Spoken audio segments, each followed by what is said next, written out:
ஜெய் பீம். மக்கள் தேசம் கட்சி பறையர் பேரவையினுடைய வீரத்தலைவர் ஆசையார் அவர்களின் ஆணைக்கிணங்க மதுரை மாவட்டம் மதுரை மேற்கு மேலமாத்தூர் காமாட்சிபுரத்தில் முன்னாள் ஊராட்சி மன்ற தலைவர் கருப்பையா என்பவர் தனிநபராகிய போஸ் என்பவருடைய இடத்தை ஆக்கிரமிப்பு செய்து தனக்கு வேண்டுமென கேட்டு தர மறுத்ததின் காரணமாக நீ எப்படி இந்த இடத்தை அணிவிப்பாய் என்று கூறி தொடர்ச்சியாக அவருக்கு இடையூறு செய்து கொண்டே வருகிறார். அவருடைய இடத்தில் இருந்த மண்ணை அளிக்கிறார். அது சம்பந்தமாக காவல் நிலையத்தில் புகார் அளிக்கின்றார்கள். அந்த புகார் மனுவை காவல்துறை சட்ட செலவு செய்யவில்லை. அது சம்பந்தமாக மதுரை மேஜிஸ்ட்ரேட் கோர்ட்டில் எஃப்ஐஆர் போடுவதற்குண்டான மனு தாக்கல் செய்யப்படுகிறது. விசாரணையில் காவல்துறை அறிக்கையை கேட்கின்றார்கள். 4 தேதி வரை காவல்துறை அறிக்கையை தாக்கல் செய்ய தாமதித்து கொண்டு வருகிறது. இதுக்கிடையில் கோயில் கட்ட ஆரம்பித்த பொழுது இடத்தை அளந்துவிட்டு கோயில் கட்டுங்கள் என்று கூறிய போஸினுடைய மனைவியை அடித்து மயக்கமுற வைக்கிறார்கள். அவர்கள் ஏறத்தாழ 3-4 நாள் அரசு மருத்துவமனை உள்நோயாளியாக சேர்க்கப்பட்டு அது சம்பந்தமாக வழக்கு தொடுக்க சொன்ன பேருக்கு 2 பேர் மீது வழக்கு தொடுத்து விட்டார்கள். இதை பழிவாங்கும் நோக்கத்தோடு கருப்பையா மற்றும் அவரது கூட்டாளிகள் அவர்கள் தீ வைத்துவிட்டு சுமார் 2:30 மணி அளவில் காவல் அதிகாரிகளை வர வைத்து தூங்கி கொண்டிருந்தவர்களை எல்லாம் ஒரு 6-7 இளைஞர்களை போஸினுடைய உறவினர்களை காவல் நிலையத்திற்கு அழைத்து செல்கிறார்கள்.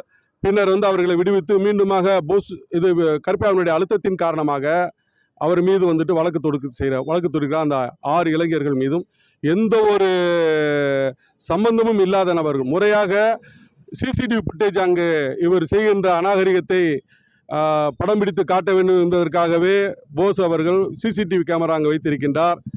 அந்த சிசிடிவி ஃபுட்டேஜை காவல் அதிகாரிகளிடம் காண்பித்தால் அதை கண்டுகொள்ளாமல் ஒருதலைபட்சமாக செயல்பட்டு எஃப்ஐஆர் போடுகின்றார். அங்கே அவர் கட்டுகின்ற இடத்திலே ஏறத்தாழ ஒரு 6-7 பனை மரங்களை விட தேசிய மரமாகிய பனைமரங்களை எந்த ஒரு அனுமதியுமின்றி வெட்டி விடுகின்றார். இது சம்பந்தமாக கிராம அதிகாரிகளிடமும் காவல் நிலையத்திடம் புகார் அளித்தாலும் எந்த ஒரு நடவடிக்கையும் எடுக்கவில்லை. புட்டேஜை கொடுத்தாலும் அதற்கும் எந்த ஒரு நடவடிக்கையும் எடுக்கவில்லை. நீரோடை ஒன்று இருக்கிறது.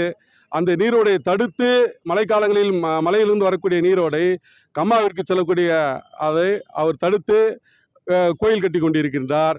அந்த தடுப்பதற்குண்டான தடுப்பதை தடுக்கக்கூடாது என்று கூறி புகார் அளித்தால் அந்த புகார் மனு மீதும் அரசு எந்த ஒரு நடவடிக்கையும் எடுக்கவில்லை. இவர் கோயில் கட்டி கொண்டிருக்கிறார். ஏற்கனவே அங்கு காமாட்சியம்மன் கோவில் இருக்கிறது. அது அனைத்து சமூகத்தினரும் ஒற்றுமையாக இருந்து வழிபட்டு கொண்டிருந்த காலகட்டம். இவர் பதவிக்கு வந்த காலம் முதல் அங்கு சாதி தனக்கு மரியாதை கொடுக்க வேண்டும் என்ற சுயநல எண்ணத்தோடு அங்கே பிரிவினை உருவாக்கின்றார், சாதி பிரச்சனைகளை உருவாக்கின்றார். அவரது காலத்திற்கு பின்புதான் இங்கு இந்த ஊரான காமாட்சிபுரமானது சாதி பிரச்சனைக்குள்ளான ஒரு பகுதியாக காவல்துறையால் இது அடையாளப்படுத்தப்படுகிறது. ஆக இவர் வேண்டுமென்றே இந்த கட்டுகின்ற இந்த கோவிலுக்கு காவல் நிலையத்திடமிருந்து என்ஓசியோ அல்லது அரசாங்கத்திடமிருந்து என்ஓசியோ பெறவில்லை. மாறாக தான் தோன்றித்தனமாக கட்டுகின்றவரை காவல்துறையும் அரசு அதிகாரிகளும் கண்டுகொள்ளாமல் இருக்கின்ற காரணத்தினால் எங்களது வீர தளபதி ஆசையார் அவர்களுடைய ஆணைக்கிணங்க இன்று மதுரை மாவட்ட ஆட்சியரிடமிருந்து நேரடியாக மனு கொடுக்க வந்திருக்கின்றோம். உடனடியாக அந்த கட்டுகின்ற அந்த கோவிலை நிறுத்தவில்லை என்று சொன்னால், முறையாக விசாரித்து முறைப்படி நடத்தவில்லை என்று சொன்னால் மக்கள் தேசம் கட்சியும் பாதிக்கப்பட்டவர்களின் குடும்பமும் ஊர் பொதுமக்களும் மற்ற அமைப்புகளுடன் சேர்ந்து சாலை மறியலில் ஈடுபடுவோம் என்று மதுரை மாநகர் மாவட்ட ஆட்சியருக்கு எச்சரிக்கை விடுக்கின்றோம்.